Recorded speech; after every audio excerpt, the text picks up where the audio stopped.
Bang! Yeah, 7-1-3, don't step in this league, throwing rocks out the backboard. Living our dream, better dribble to the three, take the shot, here a cash draw. And we don't even care what you say, we ain't scared of the hate, get a win in this last board.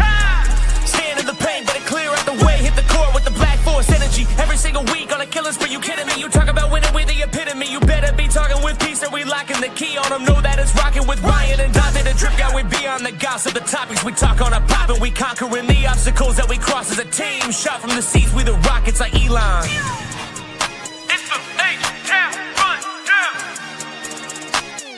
Let's get started right now.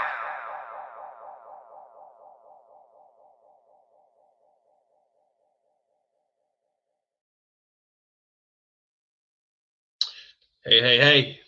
It's the H-Town Rundown Houston Rockets basketball podcast. I'm here with AK, and we got a lot to talk about. Make sure you follow the H-Town Rundown at the H-Town Rundown on Xbox, Instagram, YouTube, and follow our TikTok account at the H-Town Rundown. AK, bro, you look alive over there. What's up? Physically, I am, but I'm mentally dead, bro. I'm fried like hair dyed, bro. We got a couple things to talk about. And, you know, as Rockets fans, some good things, some bad things, some interesting news, maybe, as you see from the title. So let's go ahead and then get into it, right? We played Miami recently. We played the Bulls recently. We got the Wolves coming up tomorrow. And then maybe some Giannis talk. I think that'll be fun. So let's go ahead and start with that Miami game. Game winner, right? 5 men. That was kind of nice. Surprising, but that was kind of nice. Down 1, going up. Amen Thompson. Good little leg, good putback, man. I like to see it. AK, what's your takeaway against the game against Mr. 83 himself? Bam Adebayo. Yeah, bro. So one of the things about this game, bro, I was really happy about the process of this game, bro. Really, like really happy about the process. Because normally, bro, we do stupid stuff on offense, bro. Like, we don't have no kind of – it's almost like we don't have, like, a sense of urgency sometimes on offense, and we don't have an identity. But it looked like some of that Atlanta game pulled over and carried over to the Miami game. You know, KD did his thing, man. By the way, shout out to KD for being number 5, passing the GOAT MJ for number 5 all time. Shout out and scoring that, and he's 13th in attempts. Everybody else is like top 5 in attempts and field goal attempts. Just FYI. So there's that. But yeah, outside of that, I thought the offense was pretty good looking. Reed Shepherd did his thing on offense. He shot the ball well. I feel like the defense is really respected his game, and Ime Udoka kind of allowed him to go out there and, you know, get a bunch of assists, bro. He got 14 assists. I'm happy about that. The 8 for 12, that's not even what moved me, is the 14 assists, because that's one of the things that 14 assists with no turnovers. Shout out Fred VanVleet. Shout out Fred VanVleet, since we don't like mistakes. He was a team leading plus 17 that game, man. But yeah, man, I thought Reed Shepherd brought exactly what the offense needed. Amen Thompson also had a brilliant game too. He made a 3. And he had 18 rebounds, which is a career high for him. Yeah.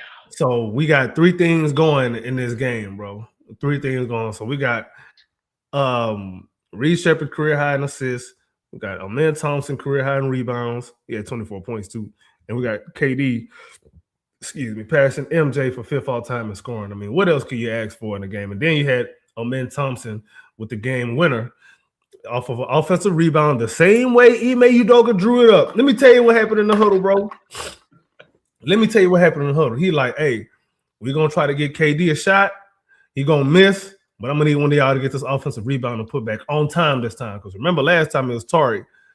He got an offensive rebound, and he made that thing, but it was after the buzzer. It was late. Yeah, so, yeah, this is the way Ime Udoka wanted to win. Hey, you know what? Maybe offensive rebounds do work. Right. You know, and I'm not sure that necessarily I like that it continues to go, but wait, oh, is AK gone? Oh man, he gone. His internet got. All right, so we'll continue on, right? So, like I said, right, it went just how we drew it up. Katie missed. We got it put back just in time, and Amin Thompson again, career high rebounds with 18. It's just absolutely crazy, and 7 of them things offensive rebounds did exactly what we needed. I mean, he had 24 points. He like embodied his inner Amin Thompson plus Steven Adams that game. Just absolutely incredible. And then, yeah, huge shout out for 14 and 0, right? We talk about efficiency. There's our efficiency right there. Another thing, too, is like, I like the shots we were taking. I like the shots we were making, obviously, but I like the shots we were taking, what type of offense we were running, who was getting the ball, what plays we were running. I mean, Aaron Holiday even looked solid out there. He came in, did his thing, got out. And I like to see that. Was not necessarily a fan of the Jayshawn Tate minutes per se, but I digress. I didn't see as much Josh Kogi as I would have liked to see in this game too, because his defense is just we need it at times. But of course, the guys were able to stick it out. They did the thing, and everybody was in double figures, or at least the starting five was all in double figures. On top of that, despite a not so great shooting game from Jabari, he still was able to get a couple rebounds, and he also had 4 assists, which led all forwards in assists, which is really nice. And he also had 2 pretty good blocks. So overall, solid game. And I'm not even worried about the plus minus. Honestly, that's a thick ass stat anyway. But overall, not a terrible game from everybody. I like to see a lot of good things. And then last but not least on this too, we made quite a lot of free throws, right? What I liked the most was that Amen made all of 3 of his free throws on top of having a career night. And then our bench kind of did our thing too, right? Tari was okay. If you look at the shooting percentage, not phenomenal, but we're not going to talk about just that, right? There's other things to talk about, like his rebounds and making his free throws. So that's what we got for that. DFS 2 was essentially non-existent in this game, unfortunately. Unsure as to why he's having so much trouble getting in his groove here. I feel like the shots he's getting are open. I feel like he's getting solid enough opportunity to showcase his skills. But he came in and had a donut in the scoring call, or in not scoring call, but for shots made, and he went 1 and 2 on the free throws. Right, he did have 3 assists, which is good. That's a veteran thing to do. That's what I like to see. But I mean, I would have probably preferred maybe Josh Okogie in those minutes instead of DFS or. I mean, Jeff Green might have been able to go out there and do the same thing. Maybe he would have got you a 3, right? So, but we move on. We absolutely move on from there. Next game, we played Chicago, and hopefully, pending AK's return here soon, he'll be able to have this conversation as well. Oh, is that him? See, hey.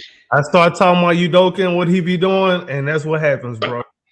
You see, you can't. He was even giving him props. You was giving him props. You can't tell me this ain't a conspiracy, bro. You can't tell me it ain't a conspiracy, bro. Don't make no damn sense. Anyway, what's the last thing you heard, bro?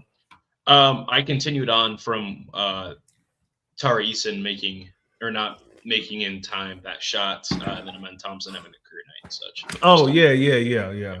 Long story short, Rockets won the way Udoka wanted us to win, bro. Yep. He drew just the way he drew it up. He drew it up exactly the way that you saw it happen. Offensive rebound included. Yes, indeed. Yep. That's how they work, bro. Anything else? See, the thing about that game that really made me happy though is the guys that really showed up that game was the guys you need to show up for the team in the future, bro. It was Amen Thompson, it was Reed Shepard, Alperen Sengun had a solid game against Bam, even though Bam was having a game, Loki. Bam out there looking like Wilt. But he didn't score 83 against us, so I'm not worried. Nah, just 32 and 21, bro. That's all he did. Ain't nothing much. Just some light work for him, bro. It's not 83. Yeah. Jabari didn't have the best shooting game, but boy, he was trying his best on Bam. Bam was his own one. He was trying his best on Bam. He tried. Hey, he blocked Bam on one play. Yeah, he did. You know, he also he had a sequence where he hit a big three off a step back, and then he hit another one off a fast break, and the vibes was vibing. Body language was speaking. You know what I'm saying, over there on the bench, and then Eric Spoelstra had to call a little timeout because the Rockets was cooking. They was on the heater, man. And Rockets won that fourth quarter by 10 points, 26-36. Imagine that. And it still took a offensive rebound and put back to win. But hey, get that dub. I would have been happy with the win or a dub either way, because I saw some progress. I saw things that I needed to see that look scalable to me. So not really tripping too bad about it. Yeah, we gave up 122, but we put up 123. It has been a while since we've been able to score like this. Defense in the long run is not going to be a problem in the long run. It's going to look like this right now, but it'll get fixed. Anyway, that's all I got. Well, speaking of letting them drop 122, we go to the Chicago Bulls, where we did lose this one, and instead of 122, the Bulls drop 132. So quite the difference, unfortunately, in points there. An interesting game. I feel like there was, again, like a lot of good things, but a lot of bad things from this game. So I'm gonna be negative on this one. AK got some opinions and such, but I'm gonna be the negative Nelly, as they say. So reading it off straight up, Reed Shepherd process was interesting, but terribly inefficient. This is probably the closest game we've had to him mimicking Fred VanVleet. We saw Fred talk to him before this game, and then came out and dropped 5 to 17, which, tell me that's not a Fred VanVleet ass stat right there. And then he did have 4 turnovers, which is unFred-like, but he did have 6 assists. So take that as you will. 2 blocks, 2 steals. You're right. He got some defense. He had some D. And then Jabari couldn't hit anything out there. I wasn't sure. I didn't get to watch the whole game because I'm in Iowa, and it's a Chicago game in Chicago. So I don't get to watch none of the Midwest games, unfortunately. I know I got nerfed. So I did not see every single shot Jabari took against Chicago. However, looking at what I did see, not just kind of ease what it is, I suppose. Again, we lost. Good triple-double from Şengün. Okay game from – actually, great game from KD. Yeah, 40. But that's my quick little analysis there. What you got? So, I mean, the first half offense, these guys look like they just got off the plane and onto the court. Look like they landed on the roof of the arena and just walked down the stairs and decided to go hoop. That's what it looked like in that first half. And then we were down like 18, right? Yeah, we were down. I think the most we were down was like 20, bro, or more. I think so. However, the second half, we won the second half. We won the second half by 9, actually. It's one of those games where it was a tale of 2 halves, bro. And then really from that second quarter on, we won the game. The first quarter is where we really, shit the bed, bro. We lost the first quarter by 20, 41-21. In the second quarter, we D'd up a little bit more. We only scored 27, but we still outscored the Bulls by 3. So, and then it came out in that second half, defense died again. Here's my thing about this Bulls game. I'm not even mad, bro. I'm not, because I'm getting what I asked for. Sure, the defense was bad. However, the defense, again, this is a defensive-minded coaching staff. That will get ironed out in time and with reps, especially if we're going with a different starting lineup. I'm not too worried about that long term. It ain't got to be elite top 5, but if we're putting up these kind of points, it just needs to be not serviceable, but it needs to be good. You got to have some schemes and some lineups that you can go to get stops down the stretch. And once again, we lost the game down the stretch in the clutch. But whatever. It's I feel like these are things that we can grow from. Like these are some of the mistakes we made in this game was mistakes we should have been making earlier in the season because we weren't allowed to make those mistakes earlier in the season because we was too worried about grabbing offensive rebounds and putting up putbacks. Can I ask you a question, AK? What's up? Okay, you saw the comment, and I want to talk about this too. Maybe I'm getting ahead of myself. So after this game, they asked, "Hey, what's it look like for Reed going forward? How is he going to start? What are his opportunities?" And his answer was, to sum it up in Ime style, he says, "We'll see what it looks like in 5, 6, 7, 8 games. We don't plan on starting him every game. We want to give as many people different looks and opportunities as possible. And then maybe he'll start a couple games in the playoffs." End quote. What are your thoughts on that? That's an Ime Udoka answer, bro. I don't even know how to. I don't even know how to interpret it, bro. I don't be knowing what he be meaning sometimes, bro. This is the thing is so they release the starting lineup for every game, right? Why try to play coy and say, we'll let you know, is kind of what that feels like. He just mad, bro. He just a little emotional right now. We lost another close game. Do you think maybe, and this is unprofessional of me, do you think he is in some way, shape, or form butthurt that Reed is out here? I know he didn't perform well this game necessarily, but overall has been performing pretty well and might be taking his butt buddy spot.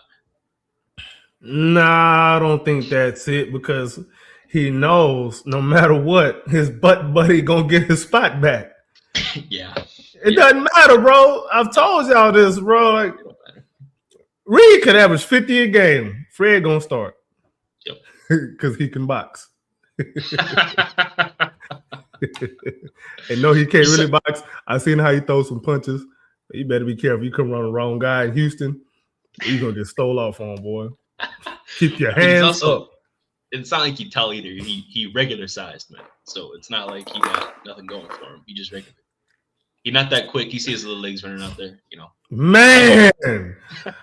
Anyway, but no, I think he made. I don't even know what to be taken from his press conferences no more, man. Like I'm starting to not even watch him no more because I don't really learn nothing from his press conferences. He be out there just saying whatever. I don't know, bro. And then whatever he's saying don't be matching what you really be trying to see on the floor. So I don't know, bro. It's almost useless. I don't want to say it's useless, but it's almost useless to listen to anything that he's saying, bro. For what? Ever since Adams went out, that is 100% true.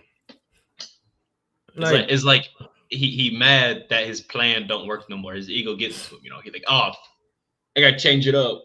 And yeah, man, all the fans are seeing that their way is correct because they've been asking for Reed to start, and the process looks really good when you run plays for a competent point guard. Anyway. I'll tell you what I think it is. I think it's really the people on his staff. Somebody probably gave him a few good ideas, and it's just taking him a while for him to get there. And then he knows, damn, I followed this and it worked. Damn, are they gonna stop listening to me and start listening to my assistant over me? That kind of stuff happens, bro. Just FYI. I'm not saying it is happening. I'm just saying keep an open mind. Yeah. Next couple of weeks, you're gonna hear some reports about it coming out. And I'm gonna just be like,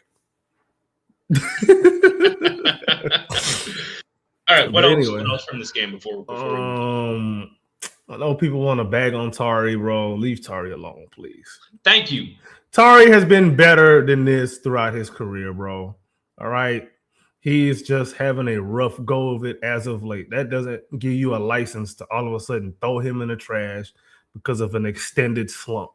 Do you throw away good players when they have a down season? If you do, if that's how you operate, go play NBA 2K because that's for you, not real life basketball.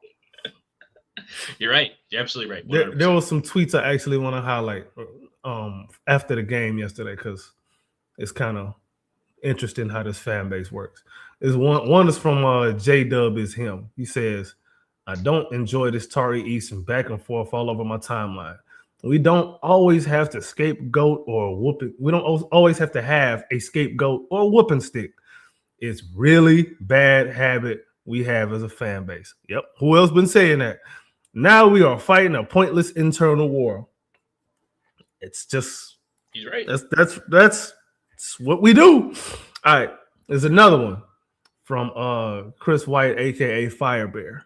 So he said Rockets gave up 132 points against the Bulls, and I am seeing Rockets Twitter complain about role player scoring. What are we doing here? They defensively gave up 132 points to the Bulls. The story of this game is not offense. If that is what you are talking about, reevaluate. I 132% agree. A reply under that from Ivan Law, aka iLaw44. He says, no, they know how bad the defense was, but so many people in Rockets Twitter have attached themselves to specific players. It's not that bad defense they're reluctant to comment about. It's the players responsible for said defense that they're avoiding mentioning. Oh my God. When I just heard a bunch of bars back to back to back. Man, if you feel what I'm saying. It went over your head, didn't it? Not what? It went right over your head, didn't it? He's got a good point. Yeah, man. I mean, Chris White's got a really good point. Hell yeah, about, like defensive. Yeah, it's a defensive problem, and then we worried about role players, bro. Under normal circumstances, if the defense was just average, we win this game probably by double figures. Yeah, you worried about some role player scoring? That's the reason why we lost. How about address the elephants in the room? Yeah, the defense was really what the problem was. That reason why we lost, but really, the problem was, they didn't really have enough. They're not getting enough reps defensively with these units to give them a fair chance to understand how to, guard with each other on the floor. And that on top of Chicago was just shooting lights out, bro. I ain't gonna lie. They was making some shots where I was like, bro, you just gotta shake their hand and keep it pushing. Bro, Colin Sexton, 20 first quarter points off the bench. That's crazy, bro. Like, and then he scored only 5 more after that. He was on an absolute heater. This dude getting, passed around constantly around the league. And no matter where he goes, he has scored, bro. I respect his journey. I really do. Dog, they shot 50% from 3. They made 19 threes. You're not going to beat many people that hit 19 threes, bro. You just not. We took 41 again, which is why I'm not even tripping on. You see, I'm not really mad about that game, bro. Like, we're taking steps in the areas where we have been very weak at. I can live with that because I know I can trust Udoka when it comes to defense. He's gonna find something to work on that end. I'm not really tripping about that long term. So yeah, man, the game didn't really get under my skin. Like I said, I see a lot of stuff from that game that we could take and build upon. And think about it, bro. Reed Sheppard was 5 of 17. He gonna be better from that. Jabari is having the greatest month of his life. He shot 2 for 10. All right, that's probably not gonna happen again. Too, let me continue. My bad. I'm interrupting. Yeah, no, you good. Right, Tari Eason too. He was having literally the greatest shooting season ever, shooting 54% to begin the year. Right, that was not sustainable. Right, law of averages. He's gonna crash down. The higher your high is, the lower your low is, right? It's peaks and valleys constantly, especially with shooters, right? And it's not that Tari been inconsistent from 3. He's been overall improving from 3 for his career, but to come out shooting lights out like that was just unsustainable. Remember Dylan Brooks last year? Dude was shooting 54 or 60-something% from 3, and then he ended the season 37, right? That's the law of averages for, especially with shooters. And not necessarily just streaky shooters, just shooters overall. Unless your name is Stephen, Wardell Curry, Klay Thompson, or some other great dude like Reggie Miller, you're not doing that no matter what. You're not. And that's okay. You gotta chill out on Tari. Yeah, like, I'm just looking at the offense, bro, and I'm just trying to see what's scalable. Alperen Sengun had probably the best game of his life too. But 16 for 19 is not sustainable. Yo, my light just went out. Damn. I ain't know I had that kind of power. But yeah, Alperen going 16 for 19. That's nuts. That is a crazy. That's crazy to hear, bro. But again, like I said, that's not sustainable. Kevin Durant, 15 or 23. That's good, but he's 37. He's not gonna do that back-to-back games, bro. He's not gonna do that. He ain't doing that back-to-back games, bro. No, and I mean, I think this is a Rockets career high for him, right? KD. 40 piece. Yeah. I don't know why I thought he scored another 40 piece earlier this season, bro. But I guess maybe. I think it was. I know he had 37 and 39. So I know the 1 point difference, whatever. Yeah. But a 40 ball, that's what they see in the record books. The thing that stands out to me more than anything else is the minutes distribution, bro. Like, we play, okay. If whenever you play a total of 11 guys, there shouldn't be 5 guys above 34 minutes and one that played 40 minutes, bro. The minutes distribution. And then, like, I want y'all to think about this, bro. Like, we talk about how the Rockets falter in the clutch, they make stupid mistakes, and defense bad, turn the ball over. A lot of that is fatigue. A lot of it is fatigue. Why are we fatigued? We're fatigued because we're playing too many minutes, bro. Like, these guys are playing way too many minutes. Like, Udoka's adjustments are just playing certain guys more minutes. It's not, a lot of his adjustments are not tactical. That's why the Rockets play style is not scalable overall. I agree. Tactics and systems can scale. Like, you just throw an extra guy out there, a different guy out there, there's something called a point of diminishing returns, bro. After a certain minutes threshold or a certain energy distribution threshold, guys gonna start, teetering off, bro. That's what happens in the club. That's some of what I see. At least to me, that's kind of the way that I see it, bro. Maybe I'm tripping, maybe I'm wrong. I don't think so. But again, like I said, this game didn't bother me that much. We scored a lot, we just didn't defend, which is something that we're better at than what we just showed. Yeah, we have been all season, right? Very few times are we getting outscored by double digits, but also in the 130s, right? Yeah, that's crazy. Maybe for any team, times, that's crazy. Like, it just don't happen very often. We're not like Charlotte or something like that where we can't defend for our lives, respectfully. This is a good defensive team. Like I said, it's Ime Udoka. The one thing I'm not worried about is defense.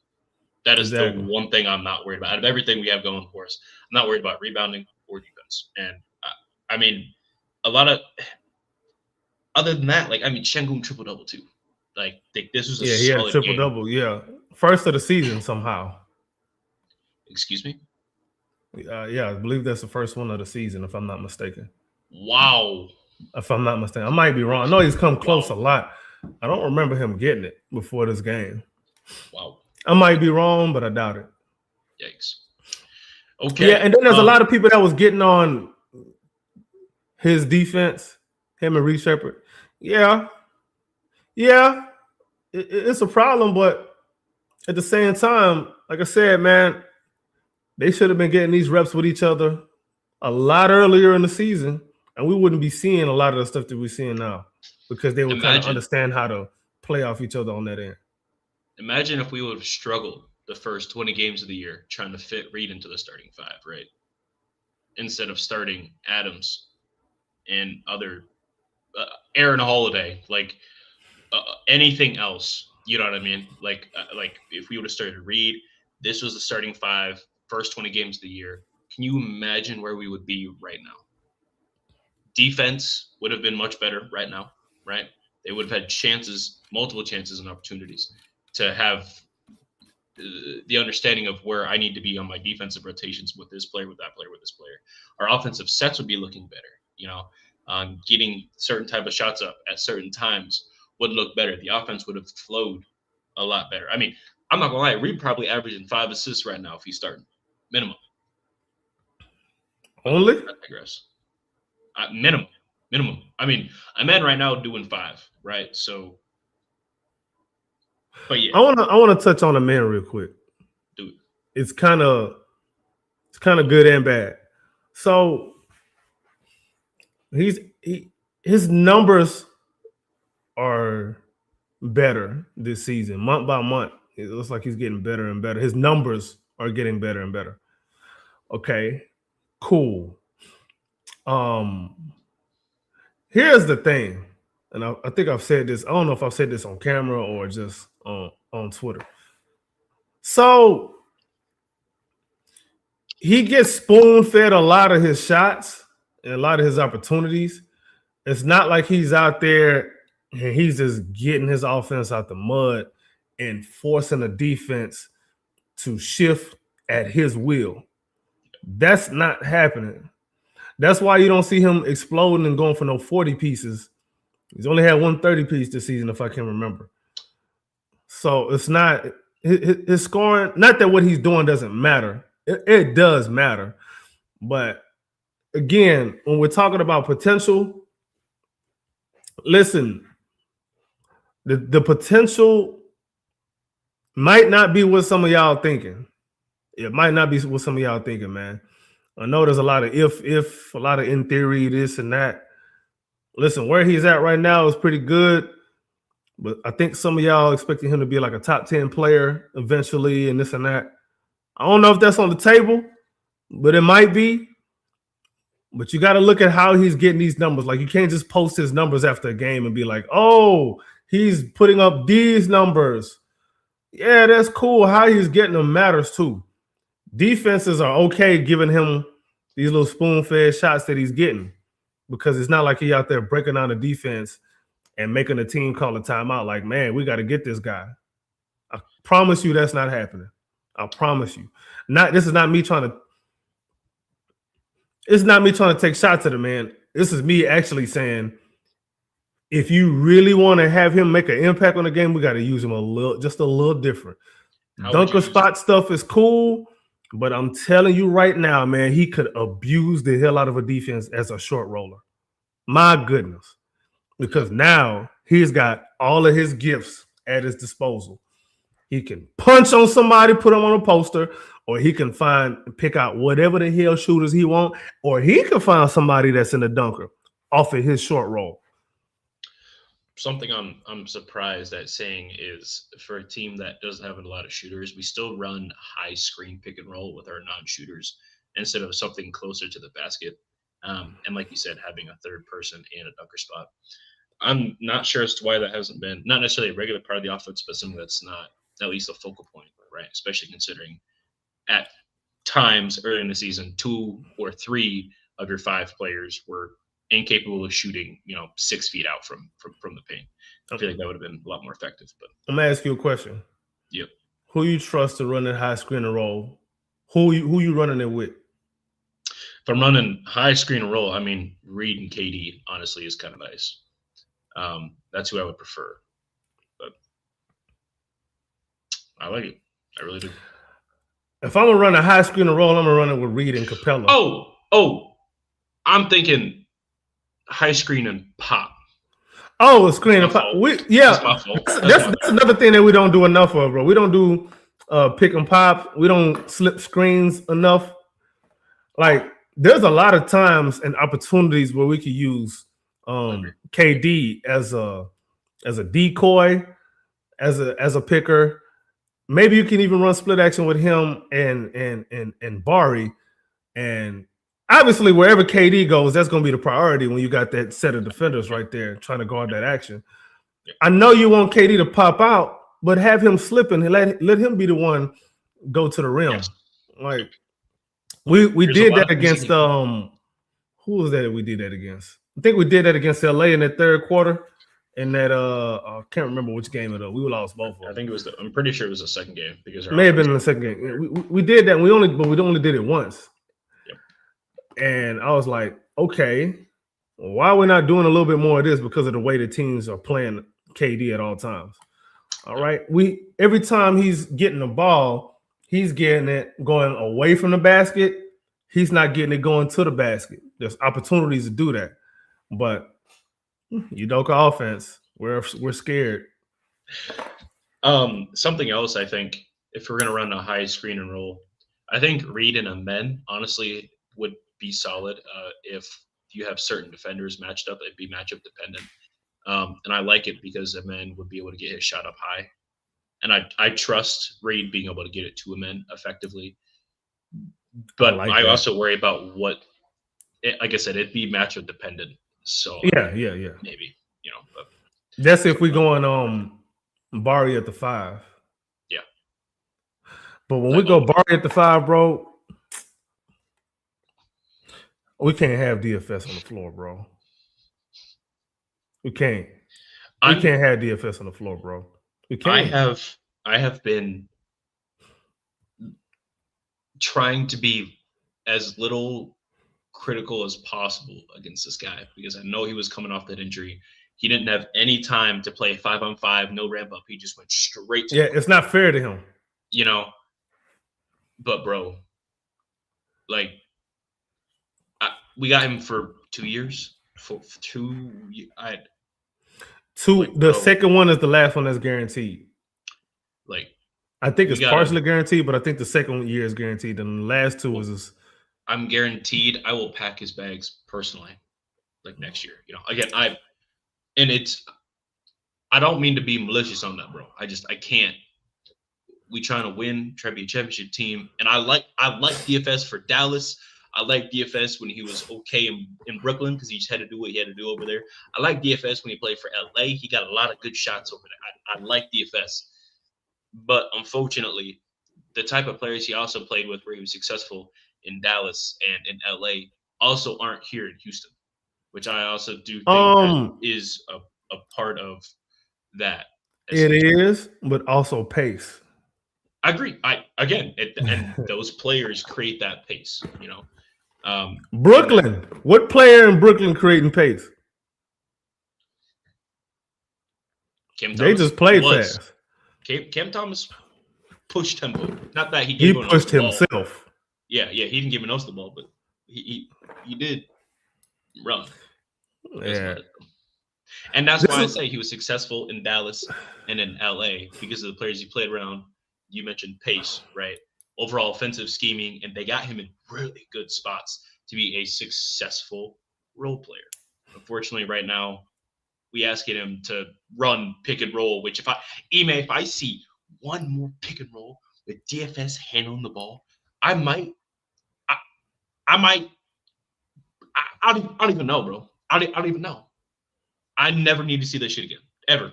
If I see that play in the playoffs, anyway. Funny enough, he only played 8 minutes last game.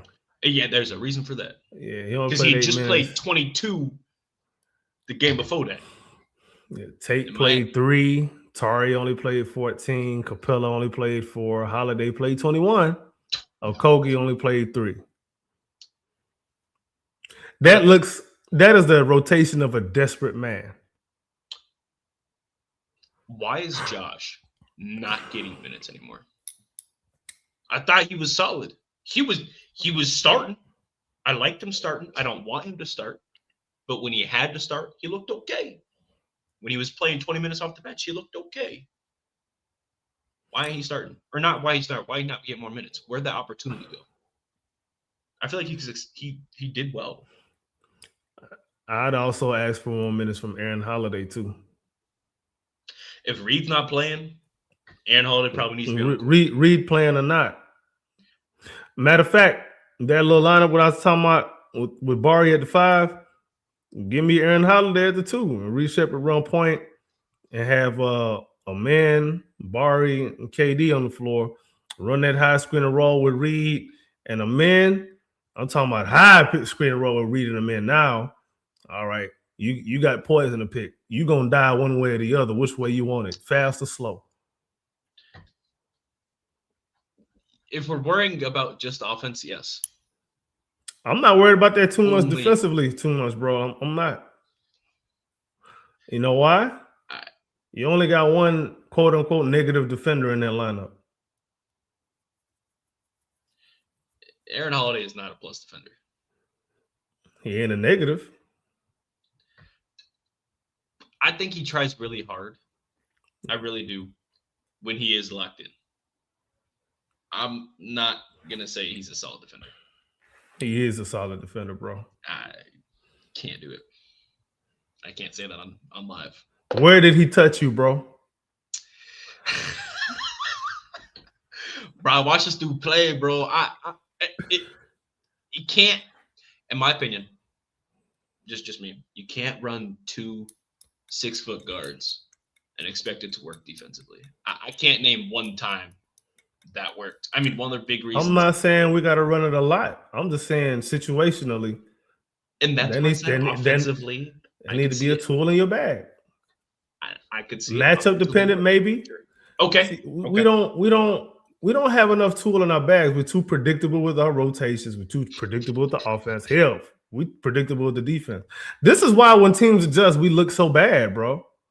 This is why we don't have enough tools in the bag. We finna use a sledgehammer for everything, bro. To change a tire, we finna use a sledgehammer to paint the house. We're using a sledgehammer for everything, bro. Hey, you need to drill some screws in this piece of wood. I got a sledgehammer for you, bro. I ain't got no drill. You gonna use this sledgehammer though? Sometimes it works. That's the problem. Sometimes. That's the fucking problem. It's because look, it just worked against Miami. When you only use one tool, bro, and it works that one time out of 10, you only gonna focus on that one time. The other 9 is just to hell. Yeah. Tell me I'm lying. And then it's funny because they adjust, right? And then they don't have to make any more adjustments, and the game is smooth sailing for them. Ime over here like, man, why is this thing not working? It worked earlier 2 plays ago. Sledgehammers are not for screws, bro. Use a screwdriver, not a sledgehammer. You don't know what that is. You don't know what that is, bro. All he thinks is sledgehammer, bro. No screwdriver, bro. He see no nail gun. He see a coaching book. He go to the one play in his book and tear that out. He threw the book away. This works for me. Back in my day, this worked for me, and it's gonna work for you every time. We run this. You ever been to football practice and the coach will tell you, if you everybody do that job, this should work. It should be a touchdown every play. How long, coach? Is the other team lined up to lose? Because I think they're trying to make a play too, bro. That's not how this works. Sometimes it's not gonna happen. But coach knows better. All right, coach. Keep knowing better. And then you step out of line, and then your civilian-sized point guard gonna come talk to you and tell you why you broke. Anyway, bro. Speaking of wrong, Giannis Antetokounmpo. There are big rumors, not just grains in the sand no more. No. There are now officially big rumors that in the offseason, because we know this season, per Ime Udoka and Rafael Stone, before the All-Star break, have essentially said we're punting this season because our 5'8" point guard is hurt, right? They did say that in an interview. They're going to go after Giannis Antetokounmpo, possibly, in the offseason, okay? I feel 2 ways about this. I'm going to give you one right now. Woo! Woo!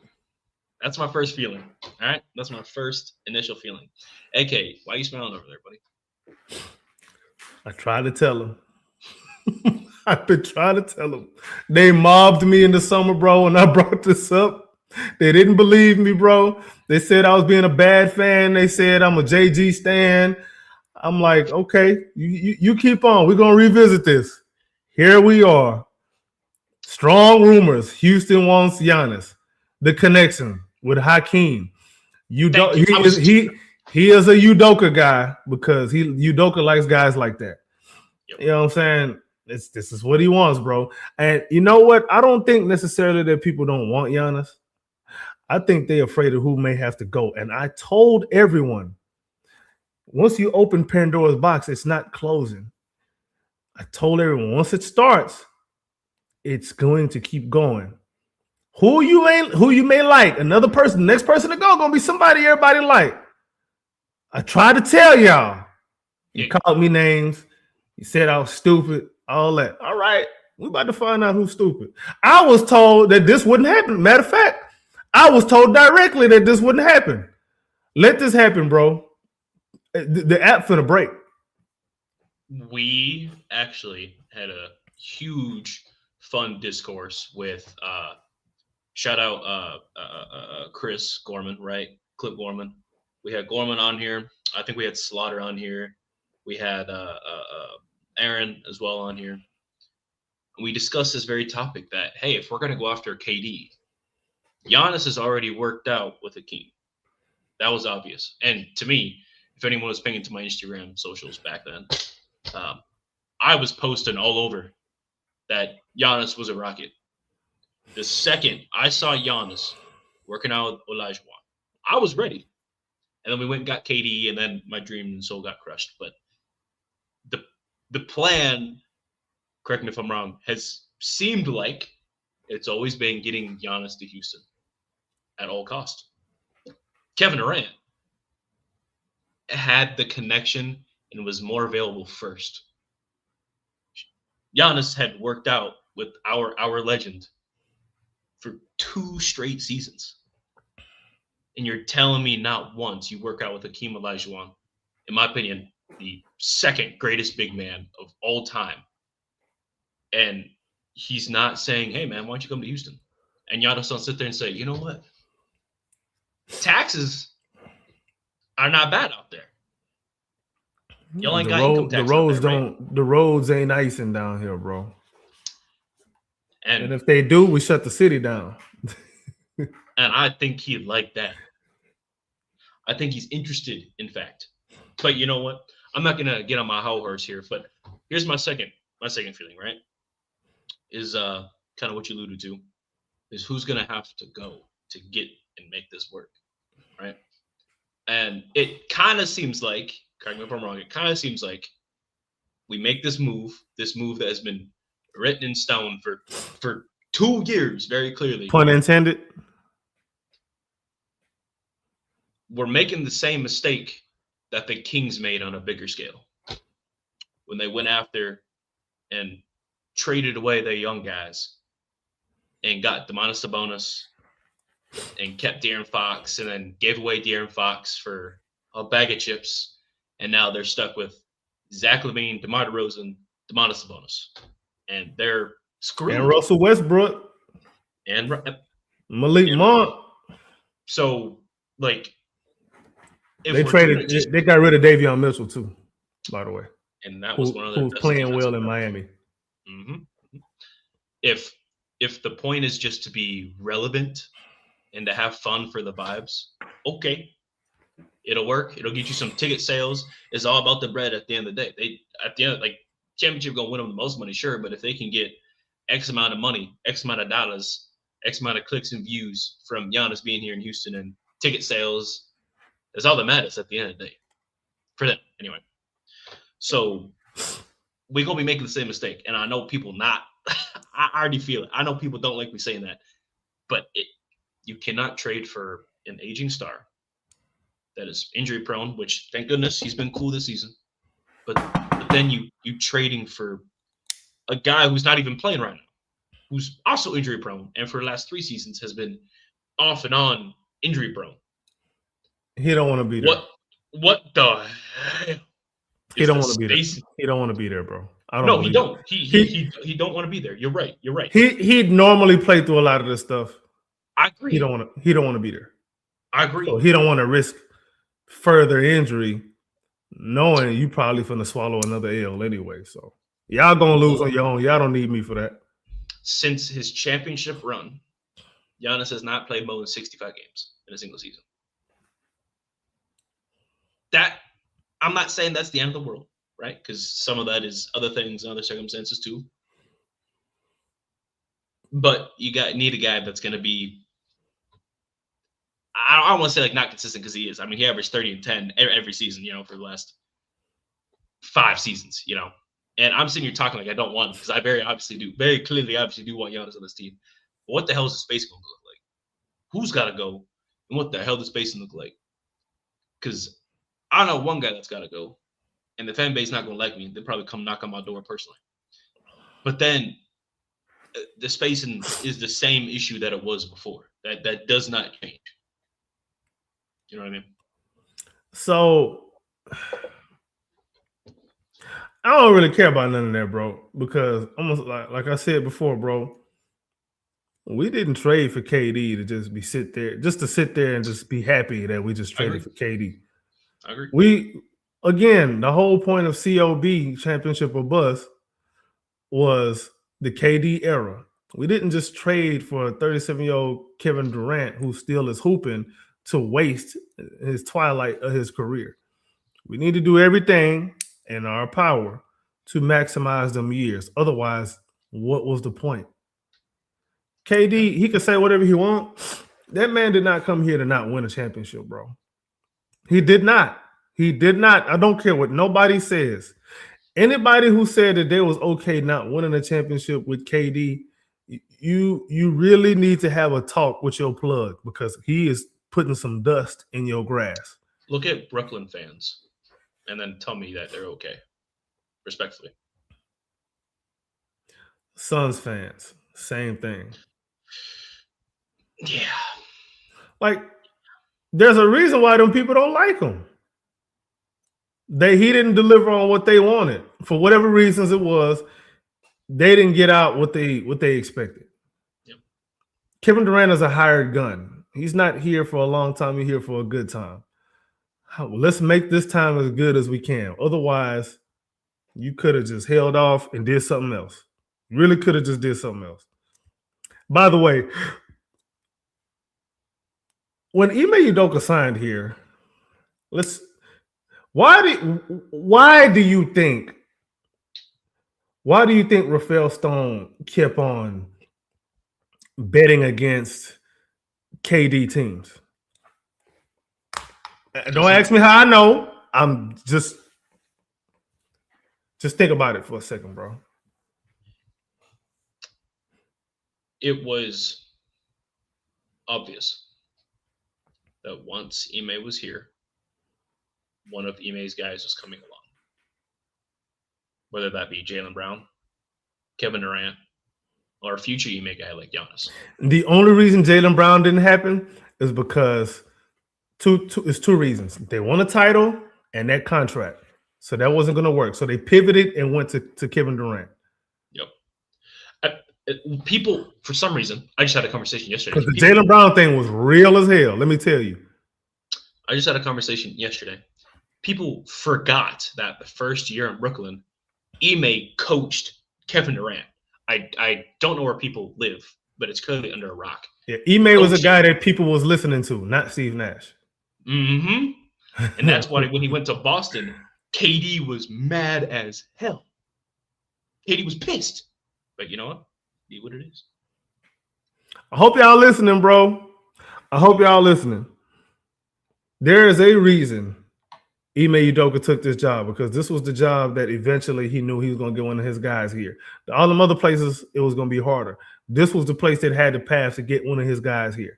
He got one of his guys here. Do you think one of his guys is going to come here and not be accompanied by somebody else at some point? Is that what y'all really think? Even though I was told, I ain't going to go there. I ain't going to go there.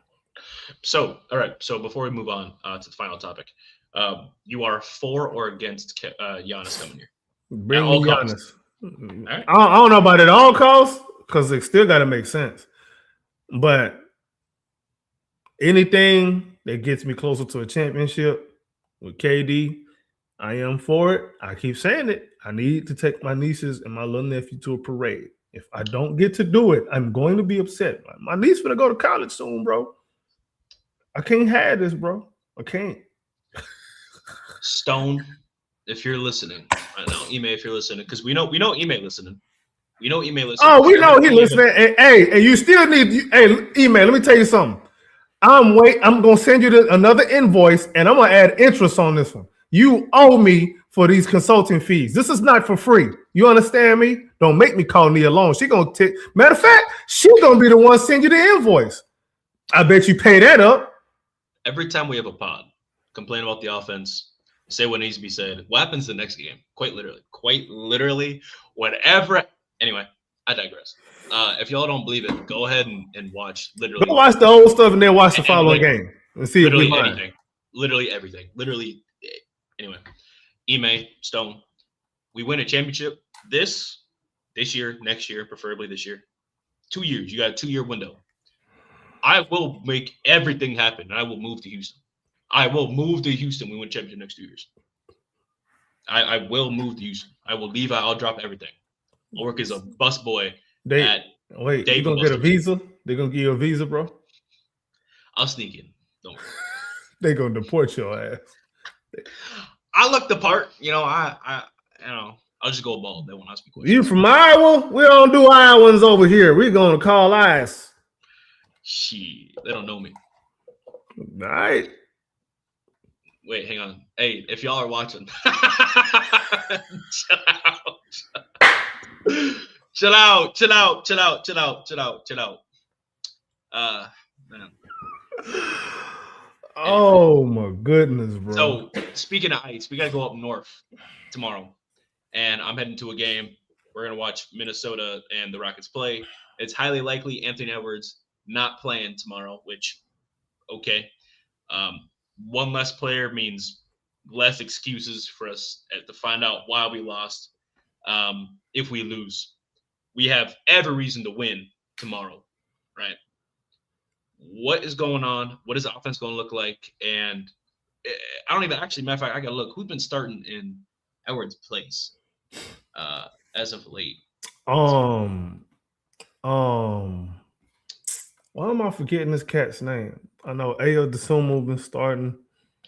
I think Isle started. They played last night or the night before, and he started. Yeah. Let me go see, bro. It's been hard to keep up with other teams this season for me, man. Usually I be on point. I be knowing my stuff, man. But this year, bro, it just wasn't gonna happen. Yeah. Let me find it. What you call it? See, I can't even think straight. I'm calling it a what you call it. I'm usually sharper than this, bro. Forgive me, man. Y'all know I'm sharper than this, bro. This is not me right now. That's what he says, man. This is my representative speaking, bro. It's not Is me. it Terrence Shannon Jr.? Is that who been starting? I think so. Let me look at the last game. They just played Boston. Oh, they got Bones Highland over there too. I forgot. Yeah, that's true. They did grab Bones, and he been hooping too. He been looking good. Yeah. So with Edwards being out, the Rockets should be concerned. Concerned? Yes. Why's that? Because they don't take shit serious. Yeah. We do have a bad habit. We've lost to the most under 500 teams for a team that's above 500. 12 of our 28 losses. So almost half of our losses are. And you mean to tell me we're not going to look at the coach over there and ask questions? When things like that are the case, you got to no, go bro. look at the coach, It's because Jabari's going 2-10 and Tari Eason's 1-5, bro. Nah, you wrong, bro. It's because we don't have Fred to just not turn the ball over. We need Fred VanVleet to beat the Kings. You're right. We need Steven Adams to grab those misses that Fred VanVleet chucking up to generate more misses. That's how we do it. And eventually, one of the things going to go in. And Ime going to say, look, it worked. It's just stupid, bro. It's just stupid. So the Wolves, how do you prepare for them?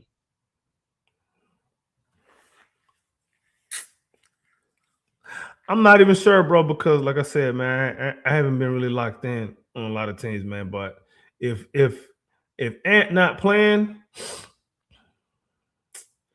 man, now you really can't target nobody on offense because Dosunmu can guard, DiVincenzo can guard. Man, and Shingun be dealing with Gobert, so I ain't too much worried. Jaden McDaniels is really, really, really underrated player overall. Both ends. He's a two-way player. Okay, And Jude Randle gives us problems. Oh, I was just going to go to that. How are we working? Because we know Randall is going to be the number one option going into this game, of course. So obviously we want to make sure we stay man. But what is your defensive adjustments to Julius Randle?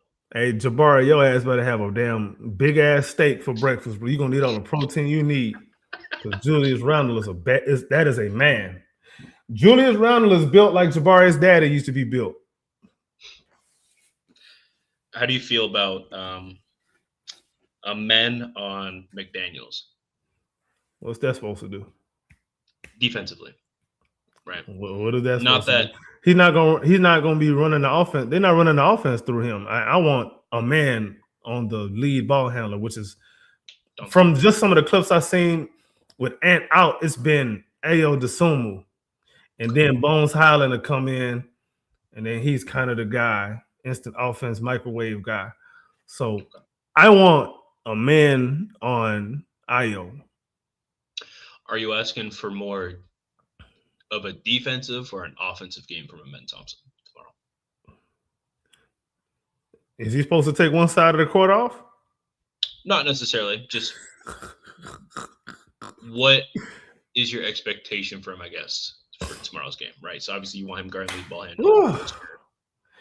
I don't expect a lot from him offensively because he got kryptonite in the paint. Yeah. So yeah, it's not go gonna bear, be, man. What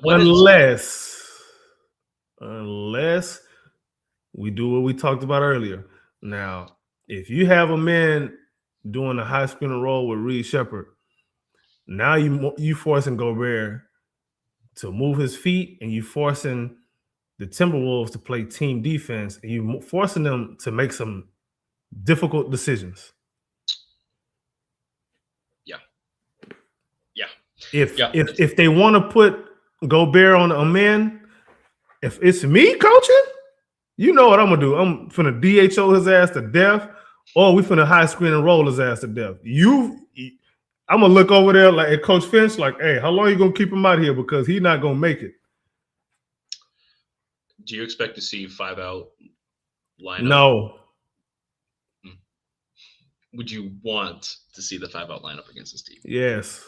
I mean, we kind of don't have a choice, but this is Udoka we talking about, and I don't know, bro. I know whatever he does, it's not gonna work. Yeah. You don't have hope, bro? You think we're gonna lose this game tomorrow? If you told me, hey, you're a betting man. You gotta bet your house. Have to. I just couldn't. I couldn't, bro. I don't trust this team, bro. Like, there's a chance we still don't win 50 games, bro. I don't trust this team. How many games we got left? I should probably pull it up. I'm a bad host. My bad. Nah, you good, man.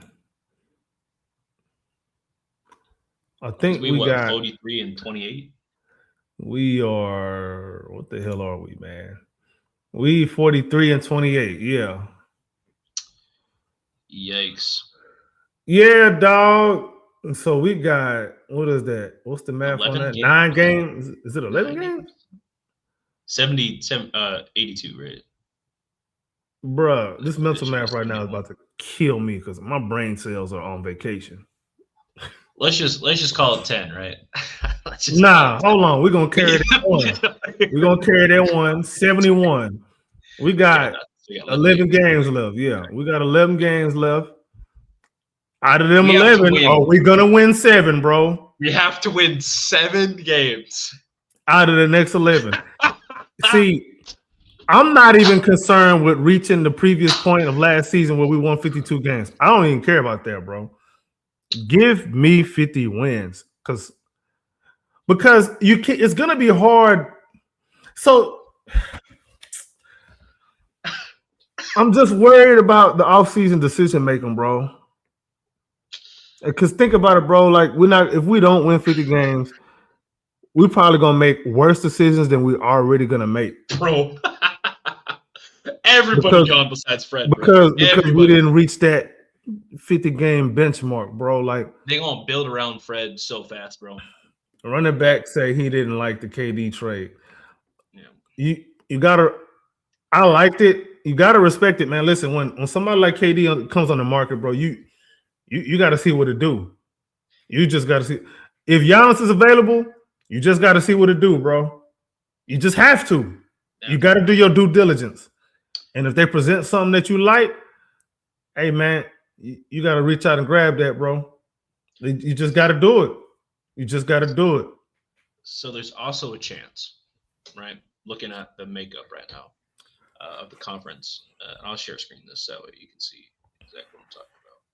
There's a chance that the Rockets actually fall to the play-in. Yeah. There is a chance. I don't think it's going to be I'm that not bad. saying we're going to, but it's 3 games.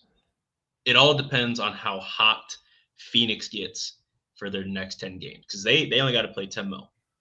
We got 11. How hot can they get for 10 games? They have to win 3 more than us. Is that going to happen? I don't see it. We cannot concern ourselves with anyone outside of Houston right now. We can't afford to, bro. We got too much to deal with inside the house to worry about our neighbors, bro. The neighbor's grass ain't cut. Listen, bro, we got tumbleweed in our backyard, bro. Okay. This is a scenario I've played in my head. We fall to the play-in, right? Stop. But go ahead. And we have to face the Golden State Warriors in the play-in. Do you trust our team to win 1 game to advance to the playoffs?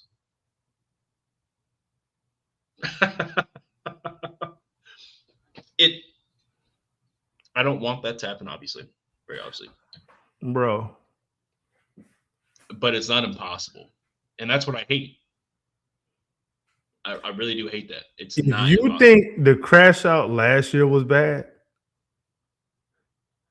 You know how they got Down Detector? You know the Down Detector website?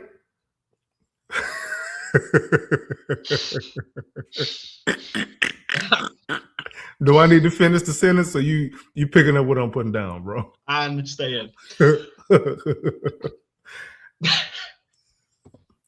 It's just not impossible. That's the problem. And I thought, being optimistic, I thought we'd be in the 3rd seed right now. And I know that's literally 1 win away. I know. Regardless, I thought at the beginning of the year, I thought we'd be the 3rd seed at like pretty solidly, right? I thought it was going to be OKC, Nuggets, us. That can still happen. Okay. We could also face the Golden State Warriors in the play-in. Those are 2 vastly different like possibilities that I don't like, and there are so many variables in between that can happen as well. We could end up facing the Warriors in the playoffs again, 1st round. It's likely. No, it's not likely. It's possible. That's what my sanity cannot handle that, bro. My sanity. I might have to just move to a remote island. Just disregard my entire livelihood right here, bro. I just had to just go be George of the Jungle somewhere, man. There's no way. I just wouldn't. Earth would no longer be for me, bro. I gotta go somewhere else. Last point I gotta make. If the playoffs happen today, we'd face the Lakers in a 7-game series.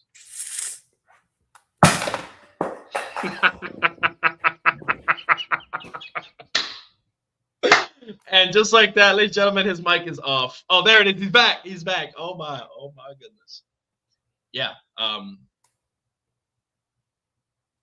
You appear to have some sort of feeling about that. Would you like to? The problem that I'm having is I'm not even confident against anyone we'd play in a 7-game series. Not any team. So out of the 10 you've got up here, not a single team. Top 10. Phoenix probably the only one, and that is playing with fire because, listen, the type of crash out that can happen if the Suns beat us, Oh, Another possibility is the Rockets fall to the play-in, and we face Phoenix, and not even the playoffs, just the play-in. And we Dylan lose Brooks the will probably play-in. be back. Oh my God. These are all possibilities. Why are you putting this bad juju out here, bro? Who pissed you off? I actually didn't think about the Phoenix one until just now, but the Golden State Warrior one, I've been thinking about for a while. Right? Why would you do? Why are you torturing yourself like that? And part of me, I want my get back, obviously, and we've never had it, so I can only imagine how I would feel if it works. Right? If we win, send them home finally. Curry era done. It's over. But Bruh, I also know this team. do you trust Ime Udoka in one game to go against Steve Kerr? Nope. I don't even care who the players is, bro. We can have the 95 Bulls, 96 Bulls, and Steve Kerr could have the Bobcats. Any iteration of the Bobcats. We'll lose. And that's why I sit here and say, like, yikes, right? It's yikes against every team. And the aspirations was, or in my opinion, for me, it still is, right? But Stone and Ime already attempted to put water on the fire by saying, Fred VanVleet's hurt, Steven Adams is hurt, we just got to look towards next season. And they said that before the All-Star break, dude. And that has been sitting with me and irritating me every single day, bro. The problem with that is now, not only do you have a built-in excuse for this season, you got another one for next season. Because now it's going to be, oh, well, they're just coming back from injury. And then before you know it, you've got 1 year left on KD's contract, and he's sitting at home twiddling his thumbs on Twitter on the Dickerson account talking about my coach don't know how to do this, my coach don't want to do that. So we can't do that. You're going to have KD one year left on his contract, and an older Fred VanVleet and an older Steven Adams, expecting them 40-year-old Kevin Durant at this point, by the way. And expect them to do what? Hopefully Alperen Sengun and Amen Thompson have figured out how to shoot. It's not going to happen. Hopefully Tari Eason, I don't know, man. Hopefully he out of his funk by then. And hopefully Jabari is tired of all of the slander and he gets it going.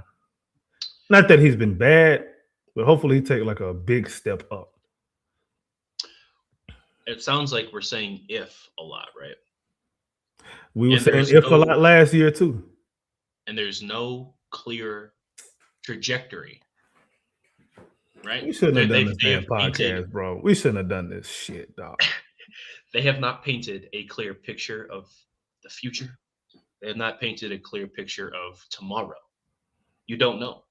You listen to these press conferences that are supposed to be informative and understanding and help me understand as to why certain things happened as a fan. Instead, I got to go out and do my own research, spend my own resources, time, in understanding why we lost because our coach sit there and says effort. I'm tired of hearing effort as your excuse. I'm tired of hearing because of Fred VanVleet. Effort is a strategy, bro. I have never in – the Raptors are better since Fred VanVleet left. Yes or no? Yes or no? When Fred VanVleet was the number one option. At Scotty Barnes. When Fred was the number one option over there, what did Toronto do? Anything. I think it was the combination of Fred being gone and Nick Nurse also leaving too. I agree. But under Nick Nurse, they still went to the playoffs. Nick Nurse just became the coach of the Bucks this year, or not the Bucks, Philly this year. This year, right? So I thought it was last year. No, this is his first year, isn't it? Is this not his first year? I don't know if this is his first year, bro. Matter of fact, I think he went straight to the 76ers after he got dismissed by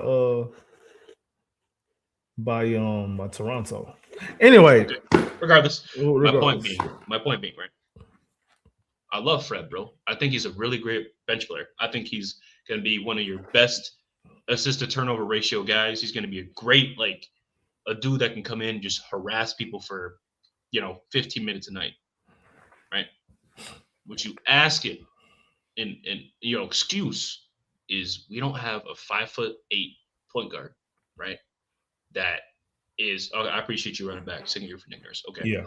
a 5'8" point guard that has one All-Star under his belt because the East got nobody at that time. In 2021, who did they have? 22, who did they have over there? Everybody was hurt. Jaylen Brown was doing his thing. 21. Kyrie Irving was on and off injury. Yeah, Kyrie, he made it because Kyrie was on hiatus. He was the injury replacement, just like Alperen Sengun was injury replacement. Anyway. Boy, you playing with fire. Mafia finna come for that ass. Fred VanVleet, since leaving Toronto, has come over here and improved the Rockets culture, yes. Has done a lot of good things for the culture. I won't lie. He's been a positive force at times, What I dislike is the excuse that we're relying on a 32-year-old center that is hurt and a 31-year-old 5'8" point guard. I've never, ever in my career ever seen this kind of PR from a role player. Ever. Never, ever. That's like telling me the reason why the Lakers didn't go back-to-back is because Kyle Kuzma got hurt for 2 games. Really? That's what we say. Hold on. I wanna address something real quick that running back said. By all means. He said the problem is we are dependent upon a dude pushing 40 to be our first option. I think the idea, which turns out might be a miscalculation, the idea was a man or Sengun to eventually become that, and that hasn't exactly happened. Mm-hmm. Number one, as a matter of fact, you can say that Alperen Sengun has regressed. Man, Thompson has gotten better, but a lot of that is more usage and more minutes. Yeah, he's better, but it's not like overwhelmingly better. Like defenses are not treating him no different than they already have. When a guy's gotten better, like, have you updated your scouting report? If anything, they're actually guarding him worse because they're not even paying attention to him on 3-point. At least his first year, they made it look like they gave a right that he was on the 3-point. They would close out. They see him on the perimeter, and they literally turn their backs to him. That's how he gets to the rims. They don't even look at it. See, and this is not me making an indictment out of Amen Thompson's game. It's how he's being used that I don't like. If you just keep using him in a plain Jane kind of way, yeah, I mean, that's what you're going to get. Like, you're not forcing the defense to do nothing about it. You're not giving him nothing to work with, bro. Like, you're giving this man some swamp water and some aged cheddar cheese and expecting this man to make some macaroni. That's not going to work. But, yeah, I mean, yeah, that whole 40-year-old pushing 40 and depending on him, yeah. But at the same time, we were all told all we needed was that guy. That's all we needed. No, actually, we were told we needed a closer, and we're now 1-6 in OT. Also, when it comes to closing, what are we in the clutch? You can look it up right now. I don't want nobody to say we making it up. We'll look it up right now. Go ahead, go to stats. Yep. Give me a second here. Let's do it together. Yeah, because I don't want nobody to say we making up stuff, bro. I don't make a diddly squat. Teams. All right. Just click on all stats. All right. Go to scoring opponent. Go to general. Let me see what the drop down is on the general. What's the hell one is it, bro? Is it tracking? Clutch. Yeah. Go to clutch. Yeah, clutch. All right, tradition. Just go to the win-loss, bro. Just go to all right. You already on win percentage.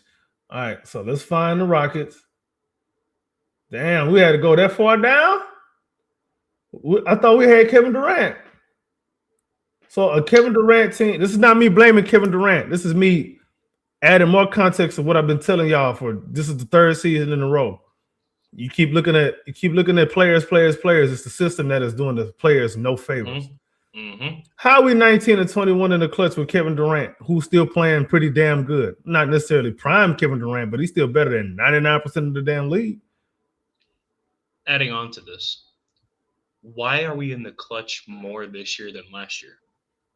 We've played 40 games. I didn't even think about that. Oh my damn! I ain't even think about that. Why are we playing so many clutch games? Oh! I can tell you why. We missing Fred VanVleet. We need him to beat the Kings, the Bulls, the Mavs, the Portland Trailblazers. We need him to beat poverty teams. That's what we need, bro. Fred is so important to this team. We can't do it out. Utah Jazz, we need him to beat the Jazz, bro. You ain't know that. We need Steven Adams to grab the rebounds of all of those Fred misses from him chucking up shots. If we don't have that, we're going to lose. Look at our percentages in the clutch, and then also look at our win percentage in the clutch. We are negative. Big Pain says, if KD wasn't the best player on this team, y'all would have a point. Can you expand on that? What point you talking about? Because I kind of need some context before I can just reply to that. Agreed. Yeah. So we've played 40 games in the clutch. We're a negative right now. Right. We've lost 2 more games than we have won in the clutch. We have played 40 games in the clutch this year as opposed to 37 last year. And we had played all 82, right? That was the issue was, we're losing games in the clutch. Last year, we were a positive in the clutch and a positive in overtime games last year. Look at Phoenix. Okay. Look at the Trailblazers. Look at the Washington Wizards.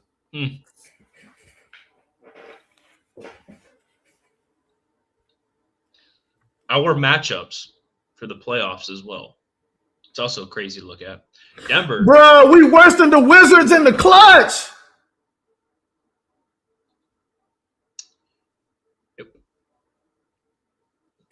Yep. Here, let's make it worse. We shouldn't be worse than the Wizards at nothing, bro. The Lakers are number 1. They got closers. Oklahoma City, San Antonio, Detroit, Orlando, Toronto, the Knicks, the Sixers. What do all of these teams have in common? Guard play. Well, except for Orlando. Well, Desmond Bain. He's really helped them a lot. Toronto, Brandon Ingram been really good. New York, Jalen Brunson. 76ers, obviously, Tyrese Maxey. Oh, my God.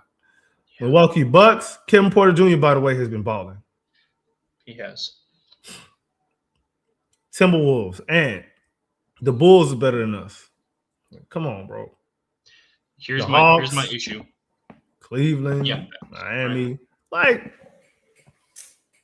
but if you look at the top 10 teams, these are all playoff teams too, ain't they? Yep. Every single one except for the Hawks.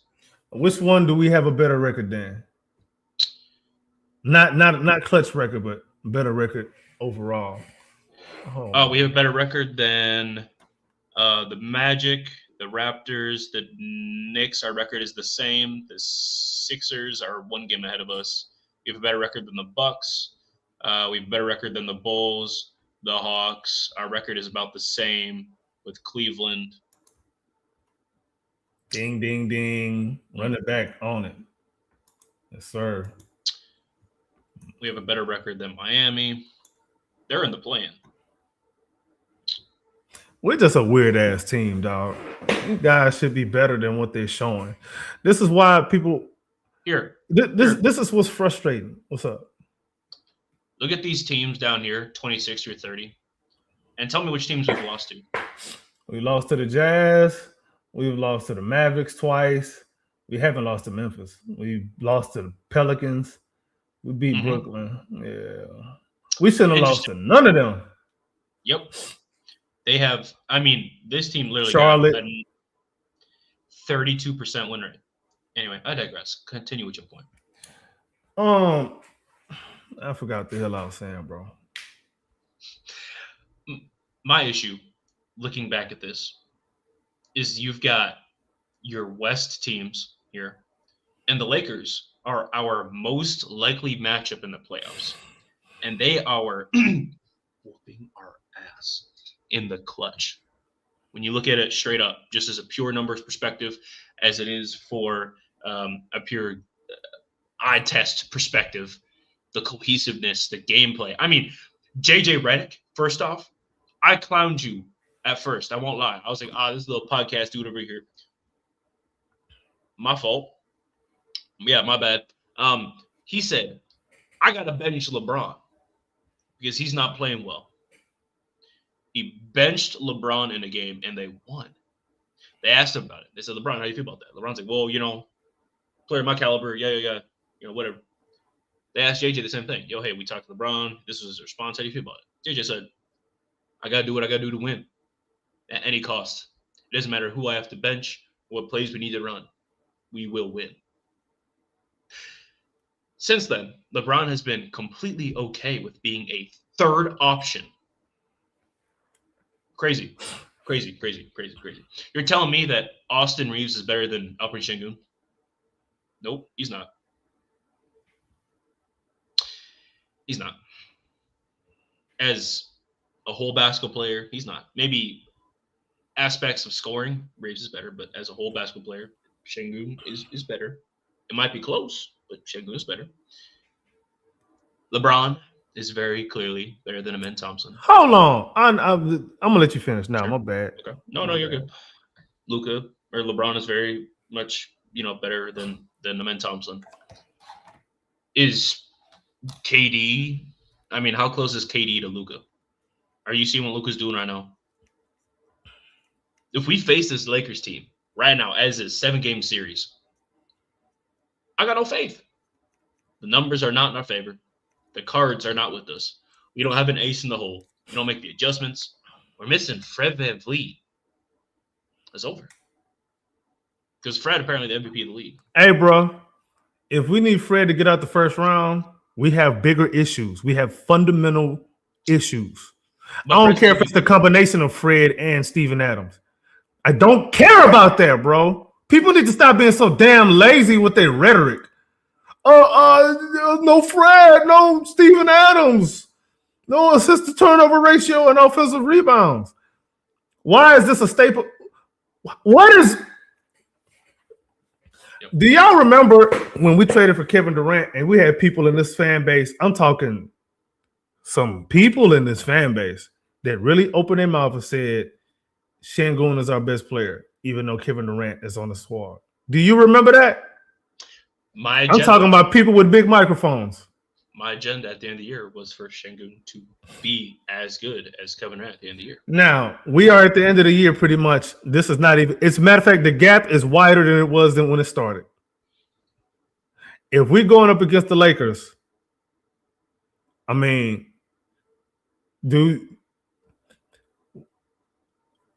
I know you said Austin Reeves is not better than Alperen Şengün. After that series is over with, bro, you may change your opinion. Maybe. Because you can't tell me you see. I like this. I hate this hindsight 2020 shit that we like to do in this damn fan base, where folks will say something and then act like we can't go search your profile to see what the hell you were saying when you had said it, or if I got to go check my bookmarks and see if you said what you said when you said it. You know what I'm saying? Mm-hmm. Why don't you just come out and be like, hey, man, look, I said this. That was wrong as hell. Yep. My bad. On to the next. Okay to be wrong. It's okay to be wrong. It's okay. So now we're in a situation where we trying to avoid the damn play-in. We ain't seen growth from players that we really should have seen the growth from. Players ain't taking the steps that we was told was going to take the steps that they was going to when we got rid of ankle weights on the team. Mm-hmm. That's what they said. None of that happened, bro. None of it has happened. I don't give a damn about no Fred VanVleet and Steven Adams, bro, because we were supposed to have replacements locked, loaded, and ready to go anyway. Yep. Steven Adams replacement. I mean, Clint Capella's done a fine job. Capella has done an underrated job. Yeah, he's done a pretty good job. But again, like the whole how we using everybody, how we trying to put it all together just isn't working together. One day we're a good defensive team, next game we're a good offensive team. Can't we be both at the same time against the same team? If we're gonna play a team 7 times in a row, are we gonna make enough adjustments to get 4 wins out of that? Like, have we swept anybody? What team have we beat the most this season? What team have we beat more than 2 times? Have we won a season series? I gotta go look that up. Actually, let me see. Is that on Basketball Reference? Yeah, or maybe StatMuse. I actually don't know.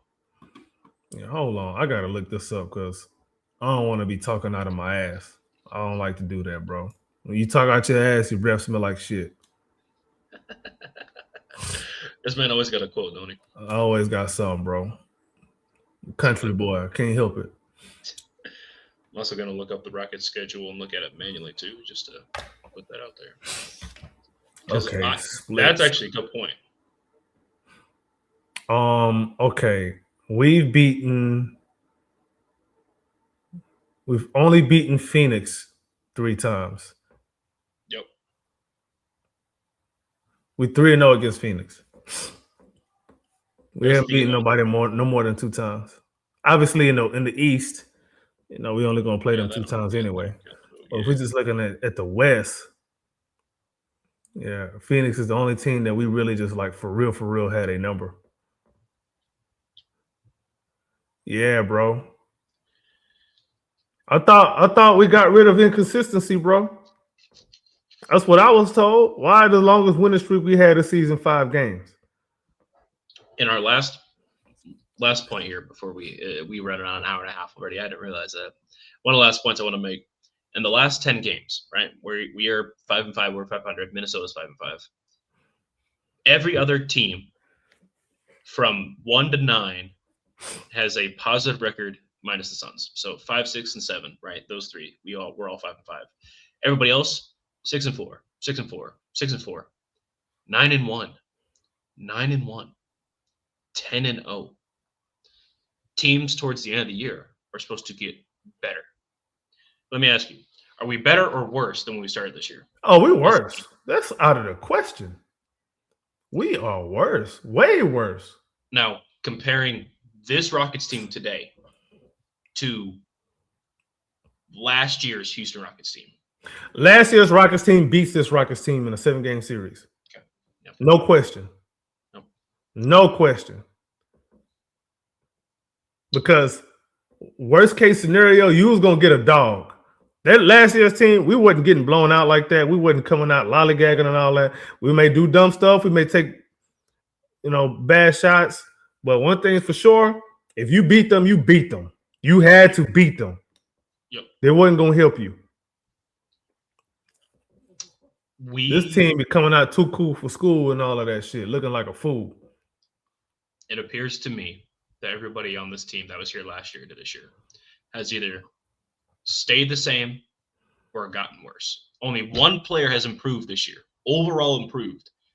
And you're not going to like this. The only player that has actually improved, not because they got more opportunity, right? Jabari Smith Jr. is the only player that has actually improved his game this year. Everybody else has stayed the same or gotten worse. That was here last year. You mean like just not when you include people more that opportunities? Yeah. Oh, okay. Okay. Yep. Yeah, Jabari pretty much is getting the same opportunity. Hold on. Matter of fact, he might not be getting the same amount of shot attempts. Hold on. I think he's actually taken a shot less this year. That's why he's shooting the 40. Yeah, he might be taking less shots, bro. Mm-hmm. Which would be crazy if that's the case. Because they upset about Jabari this and Jabari that when he getting the least amount of opportunity in the starting 5 consistently. Okay, so all right. So he is taking the most shots of his career, actually. Okay. However, remember last year he started coming off the bench when he came back from that broken hand. Yep. So he was And only they playing kept 30 him on the minutes a bench. game. They kept him Yeah, on the bench, which wasn't a good idea because we was worse. Yep. Yeah, now he's taking more shots this year. How many Let me more see shots point. Well, last year he only took 9.9 shots a game. What's he getting this year, Lotta? 12.4, which is a Okay. career high for him. Okay. But he's taking the most threes this season than he has. He's shooting I thought like he didn't take 36%. enough threes. Well, no, 6 is not enough still. I need a higher volume. I need 8, if I'm being honest. We should be able to generate more threes for him. Yeah, so, but those less attempts are just, he's not getting no different attempts. It's not like we're drawing up plays for him. I said they're not trying to run the offense through him. Like, he's still the third option. He's still the fourth option. Yeah, because I'm the third option now. Right? At least last year he was the third option. But I'm gonna say this. I said it once. I'm gonna say it again, bro. 2 of your top 3 shooters. I mean, top 3 field goal, top 3 shot attempt people should not be non-shooters. This is not gonna work in 2026. 2 of the 3 got to be shooters. You can't have 2 non-shooters taking 2 of the top 3 most shots on the team. You can't. That lowers your ceiling. one last alarming fact. This year in the conference, right, for the West, we've played 44 games, right? We're 23-21. That ain't good, per se. So you really worried about the playoffs, ain't you? I'm really worried about the playoffs. I really am. I really am, bro. I really am. I was sitting here trying to think, what team do we want to face, right? Because I remember last week before we played the Lakers, everyone was like, yeah, bro, bring on the Lakers. Let's do it. Let's do it. Let's bring the Lakers on. No one's saying anything about the Lakers now. Not a single word about playing the Lakers in the playoffs now. Not a single word. Okay. I'm looking at it. Who do we want to face in the playoffs that's in the top 6 right now? Nobody. We want to avoid literally everybody.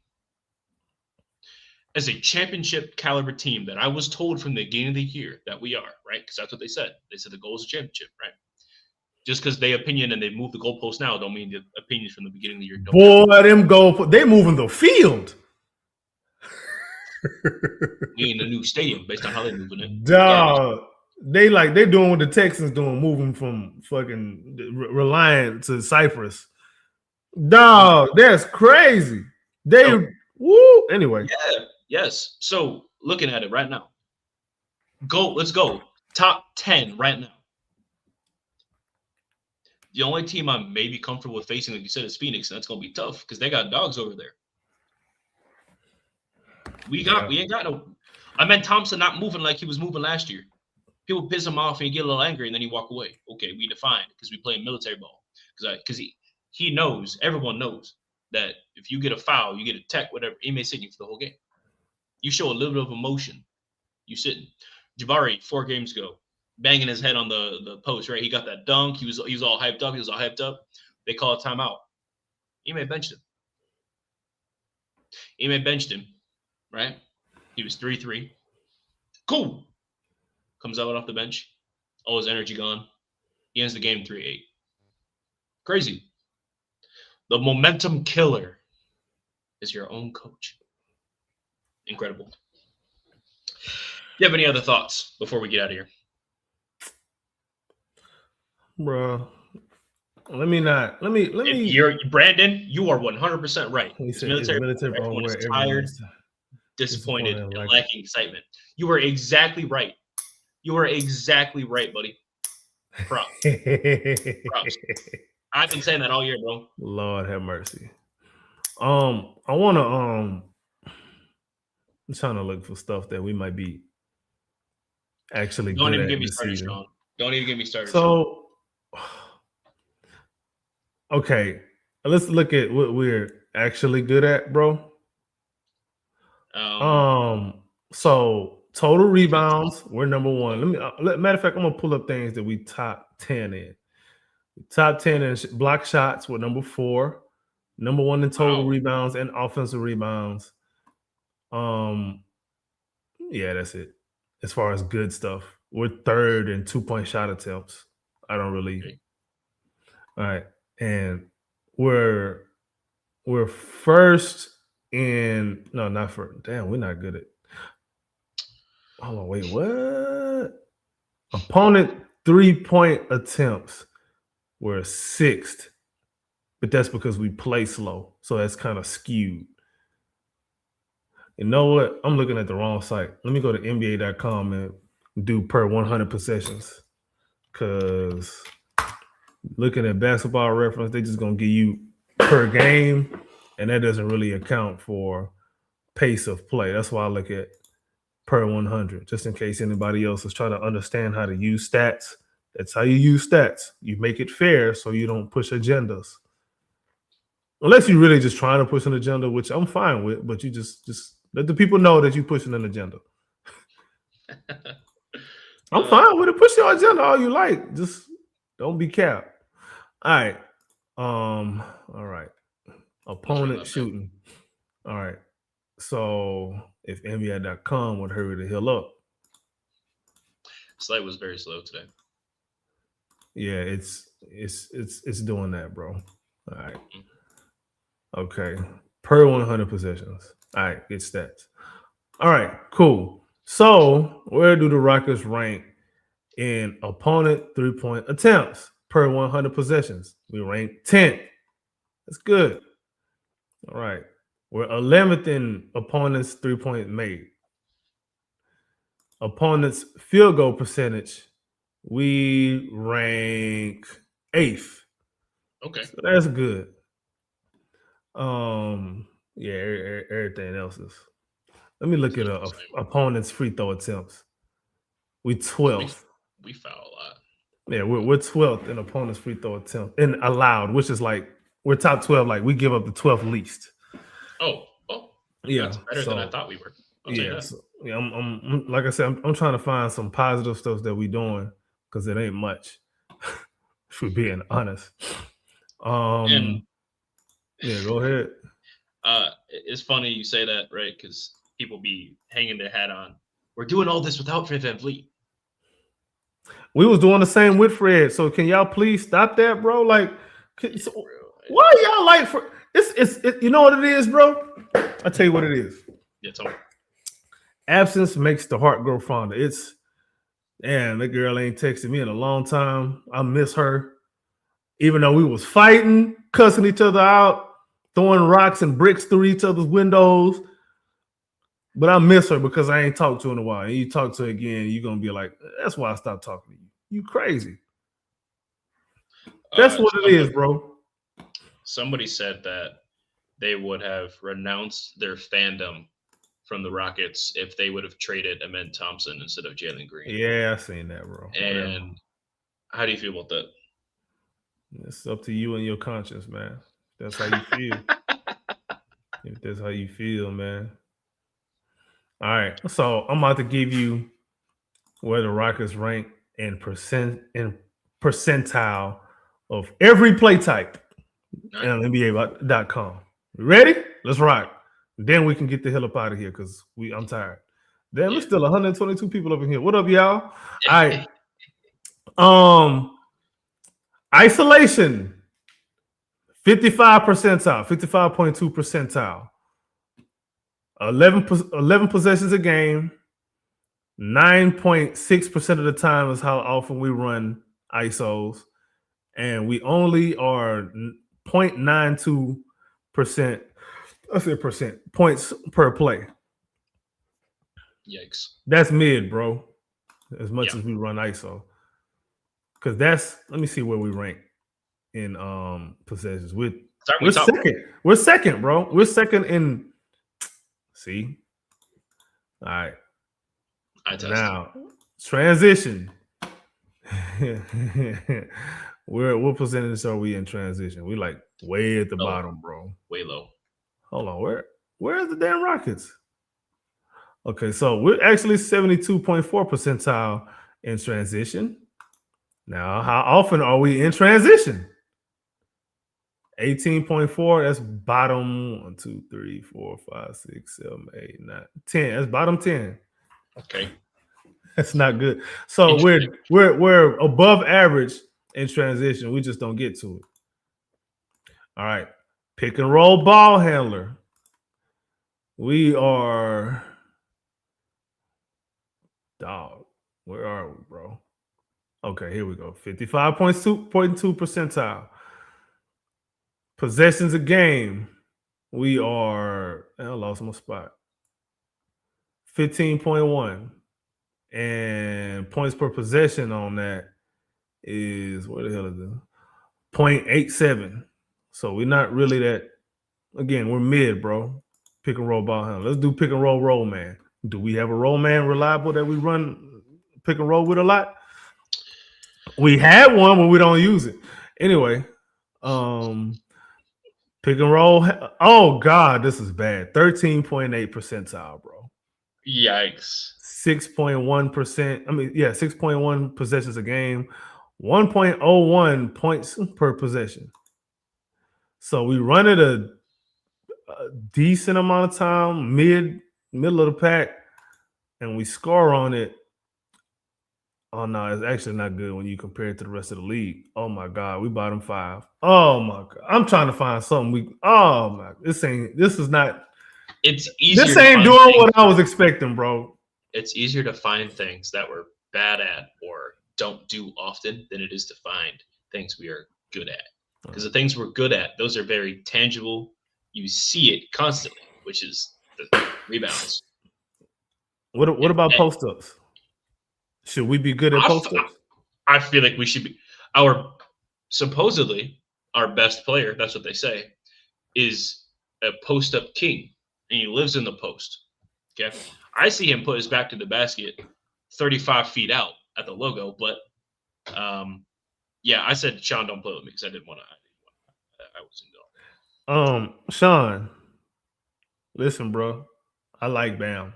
Anybody that went to Kentucky, I like him. I'm not gonna say nothing bad about him. So that's what I'm gonna tell you. I like Bam. I got a conversation topic for next spot. I bet. Write it down, bro. 41.4 percentile post up. 0.97 points per possession, 6.8 possessions a game. Where we rank. So we're second in possessions a game. And the team that ranks above us, what is their points per possession? They're the Denver Nuggets. Their points per possession is 1.09. Ours is 0.97. They post up the most in the league, 7.4%. 7.4 possessions a game. Interesting. 93 percentile. Interesting. Running stuff that you're good at. That's what happens. Can you keep that same thing, but filter it by points per possession for that? All right. Points per possession. Number 1 is the Clippers. Wow. Yep. Kawhi is good though. I give it to him. Yeah. Then it's Detroit. Then it's Denver. This is just point per possession. Yep. Oklahoma City, Atlanta, Orlando, Charlotte, Philly, Toronto, Milwaukee, Sacramento, Minnesota, Cleveland, Utah, Indiana, San Antonio, Boston. Then here come the Rockets. Was that 16th? It's bad. Interesting. And we run at the second most, you said. We run at the second most. Hilarious. I'm trying to tell y'all, man. Udoka gonna run whatever. Hey, this don't work. Run it again until it works. In game, not at practice.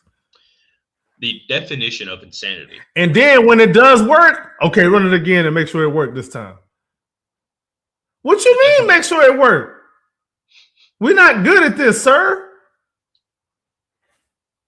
You're going to run it till you are good at it. Military ball, I'm telling you. It don't matter. All right. Let's do spot up, bro. Where do the Rockets rank in spot up percentile? We are 41.4%. That matches the act. That actually says that we do it Oh wrong. my god, bro. 41 percentile. Okay, let's do possession. So we spot up 25.5 times a game. And the points per possession on that is 1.03, which is not good. Because spot ups is typically 3 points, right? That's like the most of the time. Yeah. Yeah, we're bottom half of the league, bro. So pretty much anything under 50 percentile is the bottom half. Yeah. Okay. All right, that's spot up. All right. Handoff. You would think you got Alper Sengun, you run them as a hub. You think we should be good at dribble handoff, right? That's what it would sound like if you just think about it in your head. Unfortunately, basketball is not played in the brain; it's played on the court. 48.3 percentile. Say that again. 48.3 percentile. All right. 0.94 points per possession, 4.4 times a game. We should be spamming the absolute. The Denver Nuggets run it 7.1 times a game, 1.03 points per possession. The Nuggets run it the second most. Damn. And their points per possession is fourth. What's ours? Ours is bottom half, bro. I ain't counting all the way down there. Yikes. Okay. All right. Now, off of cuts, you would think maybe we good off of cuts. Maybe. Let's find out. Okay. All right. Filter by percentile. Where do the Rockets rank? Oh my God, bro. You sure you want to know this number? No. I'm gonna tell you anyway. I'm gonna say it. I'm gonna say it for the people in the back. 10.3 percentile. 9.6 cuts a game. 1.24 points per possession. Let's see where we rank in possessions a game.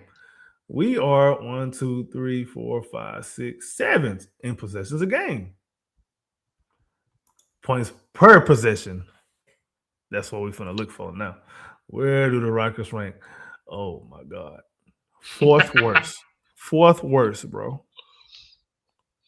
So we running it a lot, and we ain't good at. Keep this exact same thing. Right. Can you do for last year instead? Let me see, man. 2024. All right. Points per possession or both. Do both. All right. Let me see where we rank. So last year we was better. 20th percentile. Okay.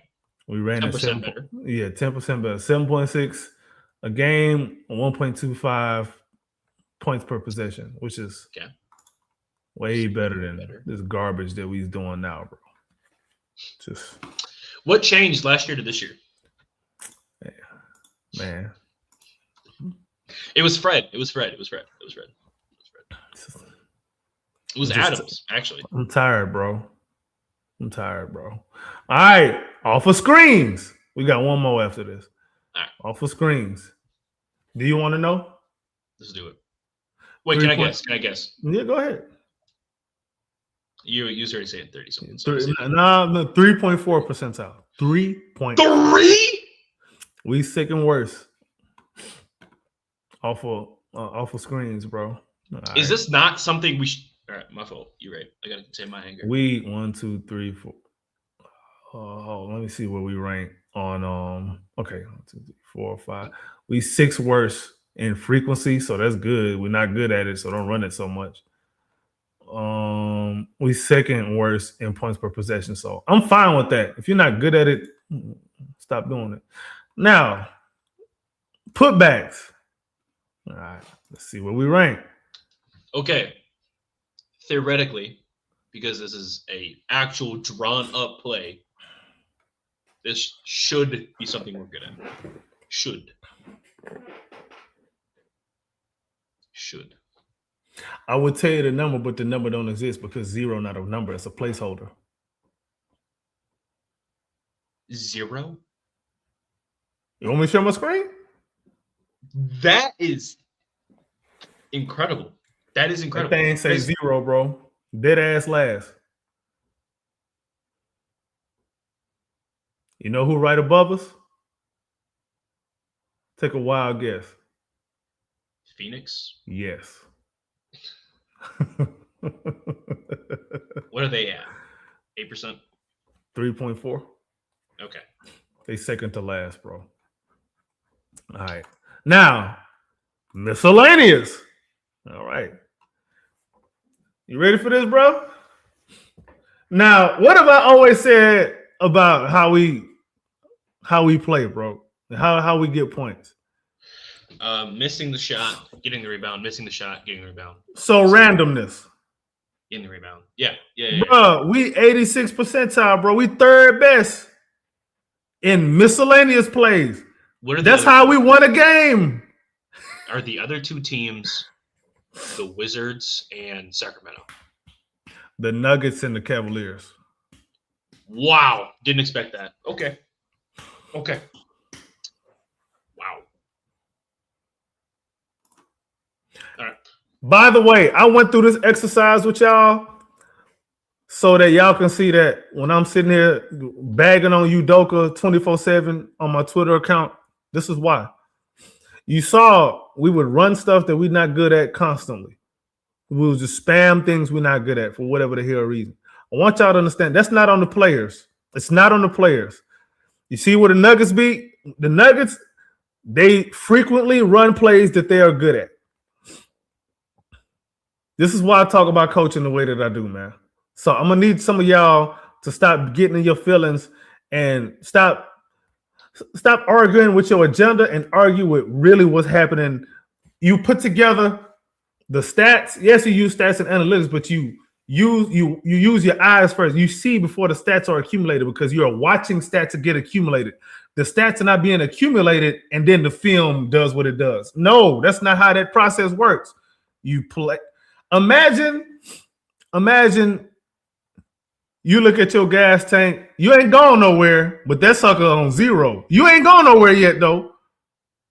That's how y'all think.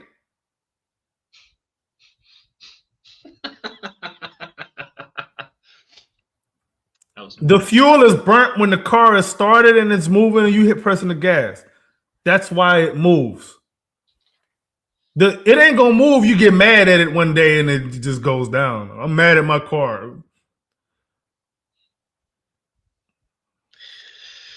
Y'all don't listen, bro. This is why y'all see, and this is why a lot of y'all upset now because you mad at yourself. You're not mad at nobody else but yourself because you knew what was being told to you was actually correct, but you mad that you didn't see it when other people saw it. Now you mad at the people that saw it first because we pointed it out. Be mad at yourself. Go slap the person in the mirror or slap the mirror, whichever one hurts worse.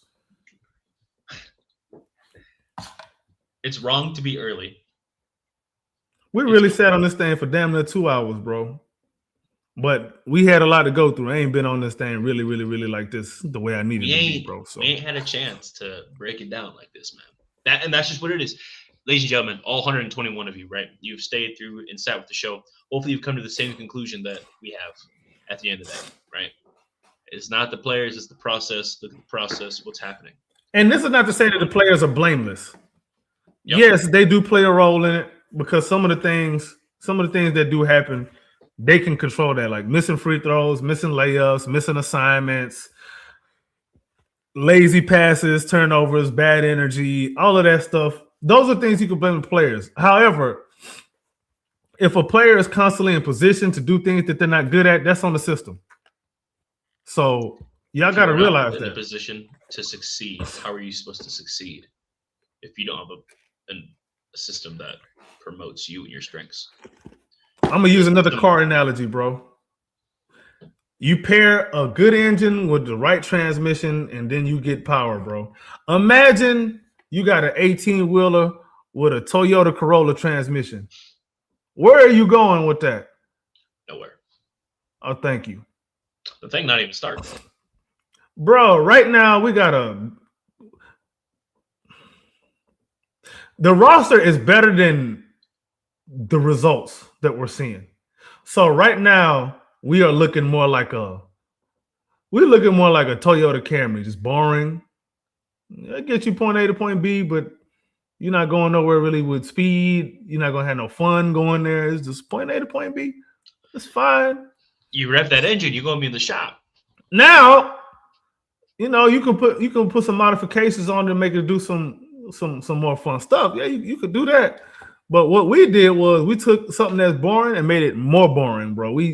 Engine supposed to be giving me what 190 horsepower. We reduced the power and we put a governor on your engine, and we're gonna get 140 miles.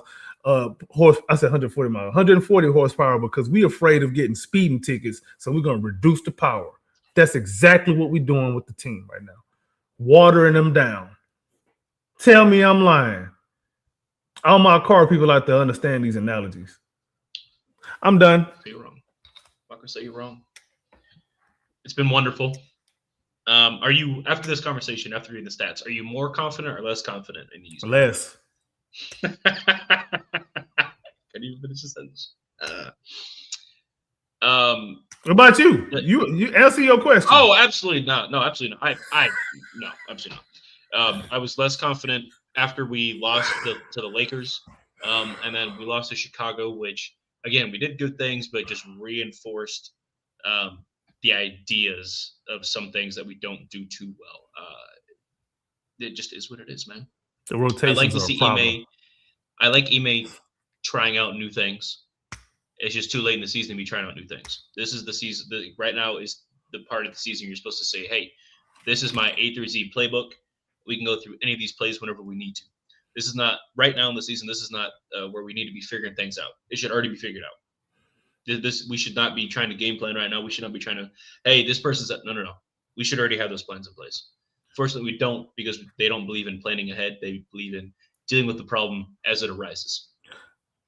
Remember when I said he make late adjustments, bro? Remember when I said he late to adjustments because he may or may not want to listen to his assistant coaches because he got an ego problem? Yep. Just remember this day, bro. When the news come out, that's all I'm gonna tell you. Yep. I just look back to Golden State. Do you remember when we lost to San Antonio earlier in the year and how pissed off I was? Which time? The first time, in the beginning of the year. I was crashing. I actually started yelling on the podcast. I never done that before. I was yelling. I never done that, right? I was so pissed off. I said then that Spurs game gave the entire league the playbook to beat us. Every single time we've lost the same. Every single time we've lost, it has been the exact same loss, except against Chicago. That was the first time we've had a new type of loss. Every other time, all 27 other losses before that have been the exact same reason. Hold on. We got how many losses again? 28. How many of them was in the clutch? 21 of them. You can't keep blaming the players, bro. They 1 in play a 6 in role, overtime. but it's not always on the players, bro. You just can't. It's too late. It's lazy to sit there and scapegoat players. A different one every game. If it's a different player every game, you got systemic issues. You don't realize what you're saying when you do that? They don't know, bro. They be listening to certain things, and they don't sit there and Nah, thoughts, bro. I'ma say it like I've been saying it. They listen to their cult leaders, and they only change their minds when their cult leaders tell them to think something different. 100%. Simple as that. Ladies and gentlemen, let us know your thoughts on Houston's chances in the playoffs down below in the comments. I'm interested, right? This has been a very fun and active, energy-filled pod today, and we're leaving with something, right? Rockets play tomorrow. If any of you guys are going to be at the game tomorrow in Minnesota, cool. I'll see you there. Otherwise, I'll see you guys up in Northern Canada, maybe on TV. We'll see. AK, it's been a pleasure, my brother. Where can we find you? Man, y'all can find me on Twitter/X at AK_Infinity_VVS. Also on YouTube at the Rockets Propaganda Channel and H-Town Rundown, man. Yes, sir. And make sure to follow the H-Town Rundown. Check out the website, too. We drop articles there. Check that out.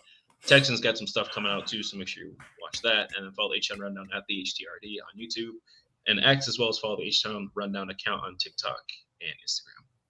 Follow me, Drew2Ps_GAWD as well on Instagram, as well as X and YouTube. Thank you guys for watching. Thank you guys for listening. And we're going to cook something up for next time. See ya.